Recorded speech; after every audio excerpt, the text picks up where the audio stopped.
Hello जी, अस्सलाम वालेकुम public and welcome करते हैं आपका एक नए एपिसोड में। And the first news is about youtuber Ducky Bhai. वो पाकिस्तान से मलेशिया जा रहे थे तो उनको एयरपोर्ट पर गिरफ्तार कर लिया गया और उन पर इल्ज़ाम ये है कि उन्होंने बाइनोमो एप्लीकेशन को प्रमोट किया, जो कि एक बैटिंग ऐप है। मीडिया पर तो डकी भाई के बारे में बहुत अजीबोगरीब खबरें फैलाई जा रही हैं, लेकिन असल मामला क्या है, इस पर बात की है अभी टिकटॉकर नदीम मुबारक ने। डकी भाई को लाहौर एयरपोर्ट से अरेस्ट कर लिया गया है और मीडिया वाले कुछ गलत किस्म की खबरें फैला रहे हैं कि वो मुल्क छोड़ के भाग रहा था और उसको फटाफट एयरपोर्ट से अरेस्ट कर लिया।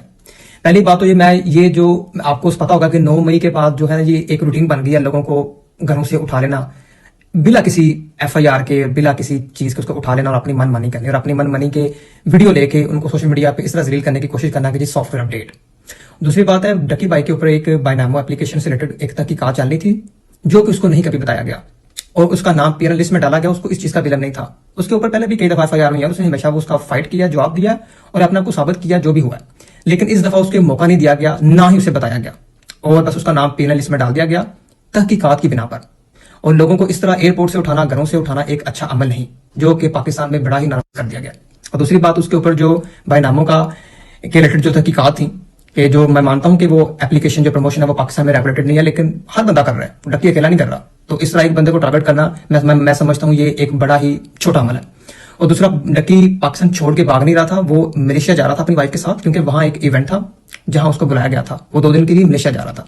अगर उसने भागना होता तो वो दुबई जाता या किसी और जगह जाता और वो इस तरह वो मलेशिया ना जाता। ठीक है, तो इंशाल्लाह इस मुश्किल वक्त में जिस तरह पहले भी हम उसके साथ हैं, इंशाल्लाह आज भी मैं उसके साथ खड़ा हूं और मैं पाकिस्तान आऊँ, इंशाल्लाह वो आपके सबके दरमियान होगा और इंशाल्लाह जो भी उसके ऊपर झूठे बेबुनियाद इल्जामात हैं उसका हम सामना करेंगे इंशाल्लाह। वो भी इस बार इंशाल्लाह सबके सामने होगा। और मैं फिर कहता हूं कि अदारों का किसी बंदे को इस तरह बिना FIR, बिना वैलिड तहकीकात के घर से उठाना, एयरपोर्ट से उठाना, ये एक अच्छा अमल नहीं। And the next news is about singer Atif Aslam. Recently उनके वालिद की वफात हो चुकी है और वो अपने वालिद की वफात के एक दिन बाद अपने म्यूजिकल कंसर्ट के लिए परफॉर्म कर रहे थे। आतिफ असलम की इस परफॉर्मेंस के बाद उनको बहुत ज़्यादा हेट वगैरह मिलने लग गया, तो इसी पर रिएक्ट करते हुए पेंडू प्रोडक्शन ने ये वीडियो शेयर की। यार, आतिफ असलम के वालिद साहब फोत हो गए और अगले ही दिन वो कंसर्ट पे पहुंचा हुआ था। ये क्या बात हुई? मैं ना ऐसे ही बैठा स्क्रोलिंग कर रहा था और मैंने एक पोस्ट देखी जिसके अंदर लोग गालियां दे रहे हैं, पर्सनल अटैक कर रहे हैं कि भाई ये क्या बात हुई, आपके वालिद साहब फोत हुए और आप अगले ही दिन कंसर्ट पे पहुंचे हैं। खुदा न खास्ता अगर किसी के घर में फोतगी हो भी जाए तो वो अगले ही दिन काफी लोग अपने कारोबार पे पहुंचे होते हैं, दुकान खोल के बैठे होते हैं, तो उस बेचारे का ये कारोबार। सेकेंडली, वो इतने सालों से गाने गाता आ रहा है, तब किसी को कोई इशू नहीं था, लेकिन इस बात पे हर बंदे को इशू है कि वो क्यों गया। क्रिटिसाइज भी वो लोग कर रहे हैं जिनको उनके वालिद साहब का नाम भी नहीं पता होना, ना ही उनको ये पता होना कि आपस में कैसी को बॉन्डिंग रही है। और मोस्टली हमारी जो क्रिटिसाइज करने वाली थी ना, वो वही थी कि उनके घर में खुदा न खास्ता जब कोई फोतगी हो जाए ना, तो वो लोग बोटियों पे लड़ रहे होते हैं खाने पे कि यार हमें तो बोटी नहीं थी मिली। ये लोग अपना गिरबान झांक के नहीं देखते। And the next news is about TikToker mister Patlu. उन्होंने टिकटॉक लाइव पर एक ऐसा भी मैच जीता था जिसमें उन्होंने 24 करोड़ कमाए। तो इसी बारे में उनसे एक पॉडकास्ट में सवाल किया गया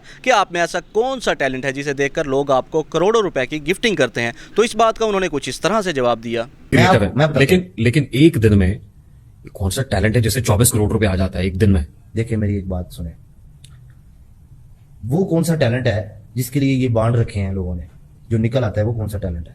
मुझे इस बात का आप जवाब दे दें। टिकटॉक एक मिनट, ये जो लोग बांड खरीदते हैं, जैक बॉन्ड खरीदते हैं, किसी का लग गया, वो कौन सा टैलेंट है? बॉन्ड खरीदते हैं ना? हाँ, लोग खरीदते हैं, पैसे इन्वेस्ट करते पैसे हैं, देते हैं ना जी। आप भी पैसा इन्वेस्ट करते हैं? मेरा 10 साल की इन्वेस्ट आपको नजर नहीं आ रही?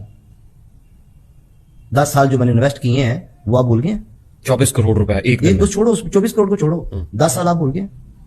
आप समझते हैं कि 10 साल की जो आपकी इन्वेस्ट जो टैलेंट है उससे आप एक दिन में 24 करोड़ रुपए? भी छोड़ दो, टैलेंट को भी छोड़ दो। आपने बोला बॉन्ड वाली बात पे है ना, वो तो पैसे देके खरीदते हैं। Time is money. 10 साल को आप सिर्फ 1 लाख के साथ कंपेयर कर रहे हैं।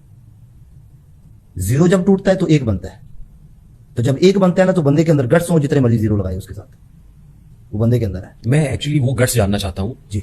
आपके बहुत सारे फॉलोअर्स हैं, आपसे इंस्पिरेशन लेते हैं, वो भी मिस्टर पतलू बनना चाहते हैं जी, वो भी करोड़ों रुपए कमाना चाहते हैं। What is required to earn 24 crore in a day? देखिए, मेरी बात सुने, पहले नंबर पे तो ये लोग फेक चलाते हैं। एक दिन में ऐसे नहीं होता, वो पर डे कोई किसी का बड़ा मैच होता है।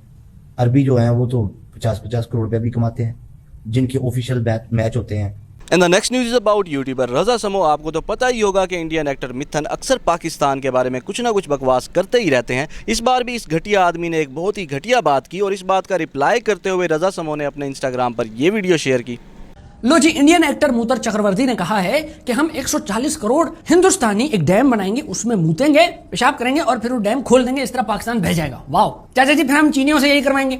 फिर सुनामी नहीं आएगा, सुनामी आएगा। यार ये कोई बात है, बताओ यार, करने वाली। भाई उसका क्या हुआ? लोरा लेने वाले थे आप इसराइल से, लोरा बैलिस्टिक मिसाइल का नाम है भाई, ये लेने वाले थे इसराइल। सुना है कि वो जो मिसाइल है ना, वो ऐसे टारगेट करके शूट नहीं करते भाई। लोरा जो है ना, उसका अलग सीन, उसको भिगा के फेंक के मारते। वो फेंक के मारो, लेट्स सी सम एक्शन यार। हम पेशाब से बहा देंगे, पेशाब से खत्म करोगे हमें यार, सीरियस हो जाओ भाई। And what's up with this absurd obsession with urination यार, स्पेशली इंडियन एक्टर्स में जो जैसे बुढ़े हो रहे हैं। परेश रावल साहब ने अभी कहा था कुछ महीने पहले, मैं पहला मूत्र पीता हूँ सुबह सुबह। निहार मुआ एक आदमी पहला अपना सूसू पी रहा है और वो समझ रहा है कि उससे बीमारियां खत्म हो जाती कि क्या है। मैं जनरलाइज नहीं कर रहा, लेकिन मैं बता रहा हूँ। जैसे ये कलर है ना भाई, ये क्या है? येलो कलर है, हम इसको यहाँ पे येलो बोलते हैं। There are people in India, I am sorry to say, जो इस कलर को बोलते हैं पेशाबी। उनके लिए ये कलर भी पेशाबी हो गया है। absurd obsession with urination। ये कितनी दफा हमने सुना है भाई। हम वहां से मुद्द देंगे ना तो तुम बह जाओगे। अरे यार please. And the next news is about TikToker जन्नत मिर्जा एंड उमर बट। उन दोनों के दरमियान फिर से एक तनाज़ा शुरू हो चुका है एक छोटी सी बात को लेकर। और तनाज़े की वजह यह है कि जन्नत मिर्जा ने एक ऐसी पोइट्री वीडियो शेयर की जिसको उमर बट ने देखा तो उन्हें ये लगा कि जन्नत मिर्जा ने उनको टोंट किया है कोई जिससे तेरी यारी ना हो, आदमी इतना भी बादारी ना हो। जो उसने हरकत की है यार, अल्लाह की कसम, मेरा बड़ा दिल कर रहा है मैं उसको जवाब दूं, लेकिन मेरा दिल नहीं कर रहा। मेरी तरबियत बीच में आ जाती है। वाह वाह, जिससे तेरी यारी ना हो, आदमी इतना भी बादारी ना हो। मेरा दिल है वो शेर नहीं है। अब आप करेंगे हमारी जात पे तबसरे है। आप कब से इतने काबिल हो गए हो, मुझे समझ नहीं आती। नहीं यार, शजीब भी बैठा हुआ यार, वल्लाह इग्नोर करो यार, वल्लाह आई डोंट लाइक दिस। जितना इतना बंदे ने टाइम इतना बोलने लगता है मुझे। आप मुझे नहीं करवाते हैं तो शजील बैठा रहो। इग्नोर करो यार, हम वी आर बेटर देन। तो आज के लिए इतना ही। इंशाल्लाह मुलाकात होगी नेक्स्ट वीडियो में। तब तक के लिए आप लोग मेरे चैनल को सब्सक्राइब कर लें and press the bell icon for getting the notifications of new videos.